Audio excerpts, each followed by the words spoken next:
The sky over New Haldor hadn't been blue in 3 years.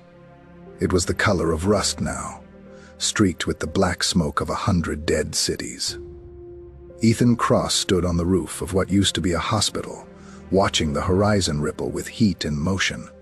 They were coming. Again, he pressed 2 fingers to the comm device strapped to his wrist.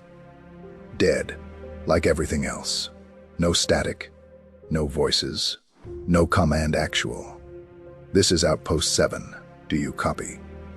Just silence, and the wind dragging ash across broken concrete. 3 years ago, the sky had cracked open above every major city on Earth at the same hour. Not ships at first, just light, blinding white columns that turned steel to slag and turned 7 billion people into statistics. By the time anyone understood what was happening, the Skarn had already won the only battle that mattered. The first one. What came after wasn't a war, it was a harvest. Ethan had been a combat engineer once, the kind of soldier who built bridges instead of blowing them up. Now he was something else. The instructors who'd trained him were gone. The army he'd served in was gone. The cities, the satellites, the broadcast towers. Gone. What remained of humanity didn't live in nations anymore. They lived in cracks, subway tunnels, mountain bunkers, the hulls of sunken ships, scattered, starving, hiding. Ethan didn't hide.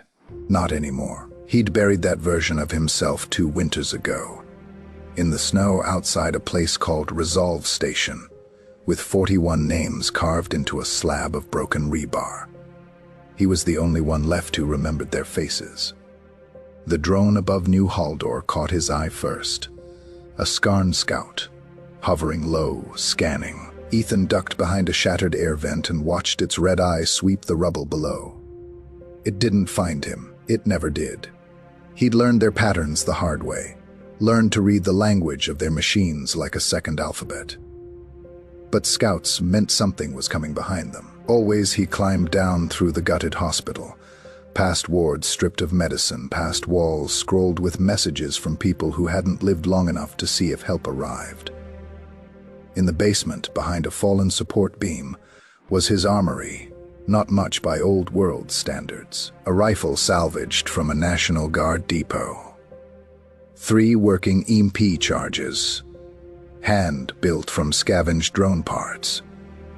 A makeshift railgun stitched together from a particle accelerator core he'd pulled out of a university physics lab, of all places, and the relay. It was the only reason he was still in New Haldor instead of running south with the others. 3 weeks ago, his scanner had picked up a buried signal pulse, old human encryption, military grade, coming from beneath the city's collapsed transit hub, a surviving data relay. If it was real, if it still worked, it could reach the last known human colony ship, the Meridian, drifting somewhere past the orbit of Mars with 12,000 sleeping survivors aboard. It could tell them the truth. Earth wasn't ash, not all of it, not yet. And it could give them coordinates, a way home, a way to fight back, a way to end this. But the relay needed 40 minutes to charge and transmit. And the Skarn scout outside meant Ethan had maybe 10 before the real army arrived. He'd seen Skarn ground forces only twice before and survived both times by sheer luck and worse odds. They didn't march like human soldiers. They flowed segmented war. Walkers taller than houses, surrounded by clouds of smaller drone. Soldiers that moved like a single creature with 1,000 limbs. Their weapons didn't fire bullets. They fired light that unmade matter at the molecular level. Ethan had one job today that mattered more than staying alive. Buy 40 minutes. He moved fast, setting his MP charges at the 3 main approach routes into the transit hub, the only paths wide enough for the war walkers to use. He rigged the railgun on the hospital's collapsed 3rd floor, an angle that gave him a clean line down Meridian Avenue, the widest street left in the district. By the time the ground began to hum, a sound he'd felt in his teeth more than heard, the telltale vibration of Skarn war, walkers on the move. The relay's charge counter read 6 minutes elapsed. 34 to go. He almost laughed. 34 minutes. He'd fought entire campaigns that hadn't lasted that long. The first walker rounded the avenue at 6:47, towering between the husks of buildings, segmented legs picking through rubble with eerie insectile precision. Behind it came the drone swarm. Hundreds of them, their red sensor. Ears glinting like a wave of dying stars. Ethan exhaled once, steadied the railgun, and fired. The round took the lead walker through its primary sensor cluster. Its head, more or less. It didn't die. Things like that didn't die from one shot. But it staggered, blind crashing sideways into a building that hadn't fully collapsed yet, and now did, burying a third of the drone swarm under 20 tons of concrete. The avenue erupted in light, fire, walls disintegrating into dust around him. Ethan was already moving, sliding down a stairwell, sprinting through a service corridor. He'd mapped 3 days earlier. Behind him, the second MP charge went off, triggered by motion sensor, and a cluster of drones dropped out of the air, like dead birds, their systems fried. 18 minutes on the clock, 22 to go.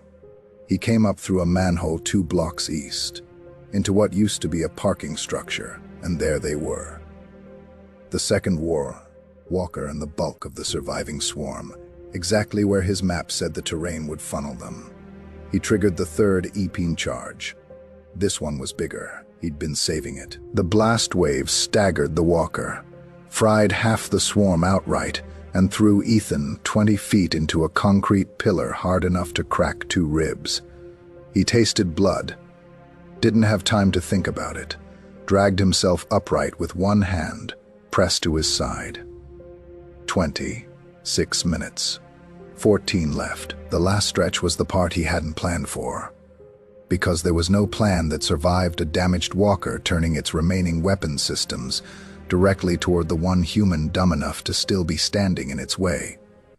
Ethan ran, not bravely, desperately, the way every soldier eventually runs when the math stops being on his side. Light fire chewed through the parking structure behind him, pillar by pillar, the whole building coming down like dominoes, a heartbeat behind his footsteps. He didn't look back. Looking back never saved anyone. He burst out into open ground, just as his comm device, somehow, impossibly chirped once. A single tone. The relay's countdown had reached 0. Transmission complete. Ethan dropped to his knees in the ash, lungs burning, ribs screaming. The wounded war walker closing the last 100 yards behind him, with the slow, certain patience of something that knew it had already won. He thought of the 41 names at Resolve Station. He thought of 12,000 people sleeping in the dark beyond Mars, who would wake up now to coordinates, to hope, to a fighting chance instead of an empty solar system, he thought. It was enough. The walker raised what was left of its weapon array, and the sky lit up, not with scarn light, fire this time, but with the white contrail signature of human ordnance, fired from somewhere far above the atmosphere. The Meridian hadn't waited to wake everyone up. It had sent something first, a single strike, craft hidden in orbit for longer than Ethan had dared hope, answering a signal that had taken 3 years to finally reach it. The Warwalker came apart in fire.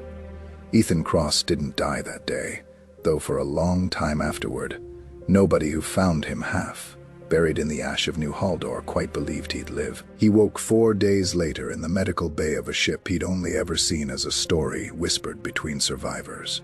The Meridian, with a stranger's hand on his shoulder and a question on every face around him.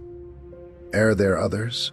He thought of every name he'd buried, every city that had gone quiet, and he thought of the 12,000 people now stirring awake in the dark behind him, waiting to come home.